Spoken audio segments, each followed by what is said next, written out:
Est-ce que vous, en fait, dans vos expériences, quand vous étiez jeune, est-ce que vous le sentiez un peu cette pression-là à perdre sa virginité? Je me souviens de parler avec des amis, puis il y avait un certain jugement parce que il avait sauté une opportunité de le faire alors qu'il n'y avait pas de contexte amoureux. Manquer une opportunité. Manquer une tu sais, opportunité, je suis c'est- comme, Mais ça représente justement la petite pression sociale de Oui. si tu as l'opportunité, il faut que tu la saisisses. En fait, si tu la saisis pas, c'est quoi qui cloche chez toi? J'avais une amie qui, elle était vierge, puis tu sais, elle s'intéressait pas à ça, puis elle avait une vie remplie. Je me rappelle qu'on était dans des groupes de discussion où qu'on la questionnait.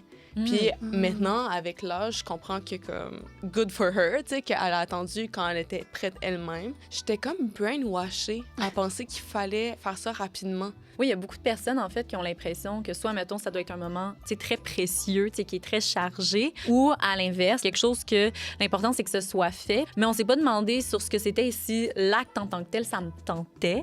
Dans mes groupes d'amis féminins, c'était plus comme mais il faut que tu trouves quelqu'un d'important avec qui le faire. Il faut que ce soit quelqu'un de significatif. Ouais, il y a une pression. Est-ce que la première fois se passe très bien là, quand on est socialisé filles, là, alors qu'un gars, c'est plus faut que ça soit fait plutôt. J'espère que cette distinction-là est plus floue aujourd'hui versus quand moi j'étais au secondaire.